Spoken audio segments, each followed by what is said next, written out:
السلام علیکم. دا د ندیم او کور والا دی، دا مثال هغه د اسخر دی، دا دوی زندگی دی، دا غریبون خال دی، دا بچی دی،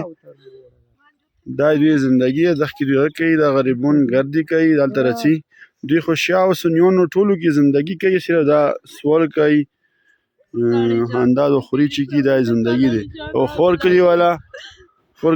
دوره تقریبا یعنی دوره غوټ مجاهد نیولې دی، څه په دغ باندې دی ظلم کوي، دغ باندې دوی نامه جامه جوړوي. ملنګه څو خبرې وکړه تاسو ندیم په باره؟ دا مطلب ندیم غریب سړی دی، دلته راغلی دی، تاسو دا ټپریو کې هر وخت کس وي چې سپلینه کوي، کله سدې ته شړپ وي، کله یو ځای ته خو مغزی کار نه کوي، مسلسل پوه کړی دی ساده دي ته چې داسې هسې مه خورېږه، تو نوی سړی چوک به دې راواخلي چېرته به دې واچوي، بیا اوس والا خبره کوه اوس داسې کړی دی، دا مطلب دا لور مه دی، دا یاري لګیا دی، دا بچی دي داسې ولاړ دي، دا کسه ټول ورکې راوله چې یاره دا نوره پریشاني ډېر مخلوق کستا پریشان دی. دا غریب سړی دی، دا لوی ظلم دی، دا په کور دی خور کلی والا یو د چوره سونی علام دی، دوی سیمو بغدغه دی، بگن بازار دی، مو درنی دی، ناغه دی، ظلم دی مو سره، شیعگون هغه دی دهشتګرد دي، نه شیعگون څنګه دهشتګرد دي، نه در هغه ته هیله کوي، کنوایي ته هیله کوي، نه مسافرانو ته هیله کوي. اوس د سترګې وغړوئ دغې ښځې دغو بچیو دغو حالاتو وکسه، اوس دغه تاسو خور کلي کې ویسور کړی دی، بېګاره سینه دا له پته دی، یو نه غریب په منډې ځان را خلاص کړی دی، یو اوس له پته دی بېګاره سینه تاسو سره سره دی.